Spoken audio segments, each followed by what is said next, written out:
আসসালামু আলাইকুম ওয়া রাহমাতুল্লাহি ওয়া বারাকাতুহু। আপনারা যারা মুহতামিমের পক্ষে দালালি করেন তাদের জন্য এক ভাই একটা গল্প পাঠাইছে। উনি ওই মাদ্রাসার শিক্ষক ছিল। তো উনি যে মাদ্রাসার শিক্ষক ছিল, খুব বড় একটা মাদ্রাসা, হেফজ বিভাগের উস্তাদ ছিলেন উনি। তো ওই হেফজ বিভাগের যে প্রধান শিক্ষক ছিল, উনি এমন কোনো ছাত্র নাই যাদের থেকে টাকা মেরে দেয়। ছাত্ররা তার কাছে টাকা একবার জমা রাখলে এটা পাওয়া যায় না, বা ছাত্রদের গার্জিয়ানরা একবার তার কাছে নাকি 5,000 টাকা দিচ্ছে যে সকল উস্তাদদেরকে দিয়ে, সকল উস্তাদদেরকে জানাইছে টাকাটা দেন। তেমন মাদ্রাসার কিছুদিন পর বড় হেফজখানা যেহেতু ছাত্রদের থেকে এটা সেটা উঠাইতো, ঠিক আছে, হেফজখানার জন্য হেফজখানার নাম দিয়ে উঠে ওনার বাসায় নিয়ে দিত। তো এমন অনেক ধোঁকাবাজির পরে উনি নিজে একটা মাদ্রাসা করে এখন উনি প্রিন্সিপাল হয়। মাদ্রাসাটা দিচ্ছে প্রাইভেট মাদ্রাসা থেকে ভালো টাকা ইনকামও হয়, খাবার টাকা অনেক বেশি। এরপরে গিয়ে উনি মাদ্রাসার এতিমখানা হিসেবে মাদ্রাসার জন্য কালেকশন করে। তো এর ভিত্তিতে এক ভাই আমাকে বলল ওই মাদ্রাসার শুভাকাঙ্ক্ষী, যে উনি যখন মাদ্রাসা নতুন করছে তা আমার কাছে মাদ্রাসার জন্য 20টা পাখা চাইছে।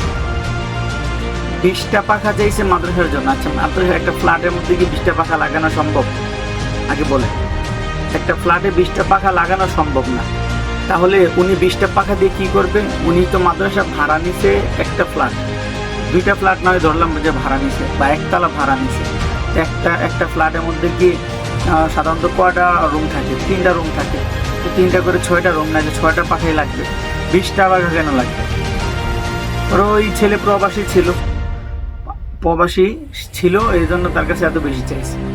যাই হোক, সেও 20টা পাখা দিছে। তো এইভাবে করে সে ওই প্রিন্সিপাল, আগে ছিল প্রধান শিক্ষক, এরপর ওই মাদ্রাসা চাকরি ছেড়ে দিয়ে যে কোনো একটা কারণে ওই মাদ্রাসা থেকে তাকে বিদায় করে দেওয়া হয়েছিল। তার আচরণ এবং তার লেনদেন এত ভালো যে তাকে ওই মাদ্রাসা থেকে বিদায় করে দেওয়ার পরে এরপর উনি প্রিন্সিপাল হয়েছে। উনি মানুষের থেকে এই পরিমাণ টাকা মেরে খায় যে যতটুক খায় এর চেয়ে বেশি চলে যায়।